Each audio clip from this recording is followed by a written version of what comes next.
فاذكروني أذكركم واشكروا لي ولا تكفرون. diyoruz.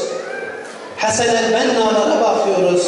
Ve diyor ki Hasan el-Benna bir hareket oluşturmuştur. Bir Kur'an toplumu oluşturmuştur.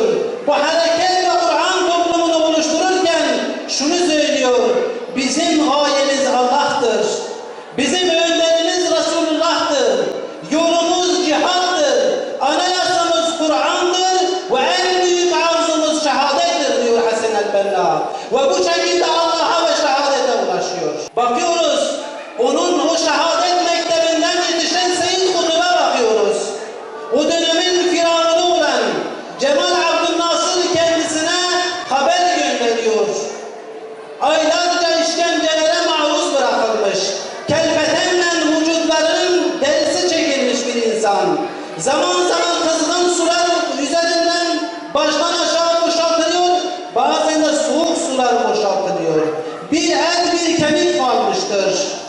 O celladın elçisi geliyor ve Seyyid Kutub'a diyor ki Cemal Abdülnasır sana haber göndermiş.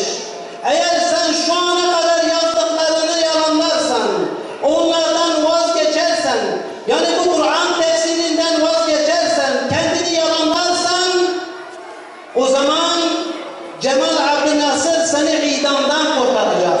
Seni affedecek, idama mahkum olmuştur. Belki 2 saat sonra şehadete ulaşacaktır.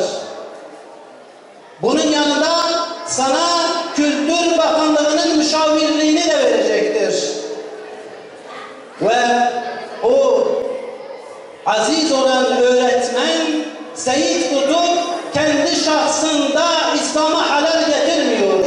Çünkü tıpkı sahabeler gibi aynı kaynaktan, izzet kaynağı olan Kur'an'dan beslenmiştir.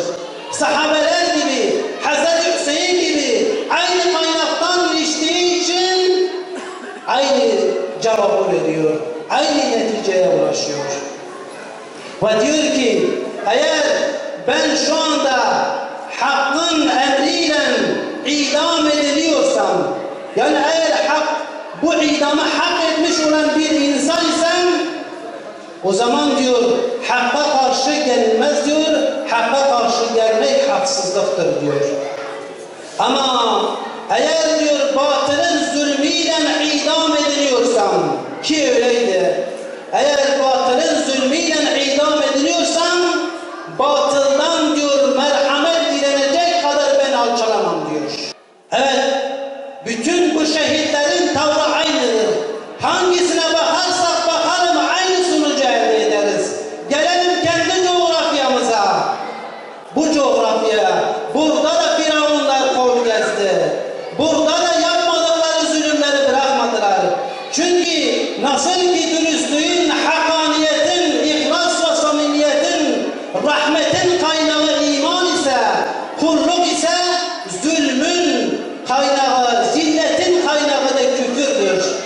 Kimin kalbine girerse girsin, o insanı canavarlaştırıyor küfür. İman da kimin kalbine girerse girsin, onu yüceltiyor, Allah'a yükseltiyor. Ona izzet bahşediyor.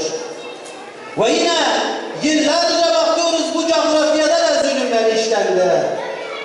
Aynı şekilde bu insanların mukaddesatına saldırıldı. Hilafet kaldırıldı.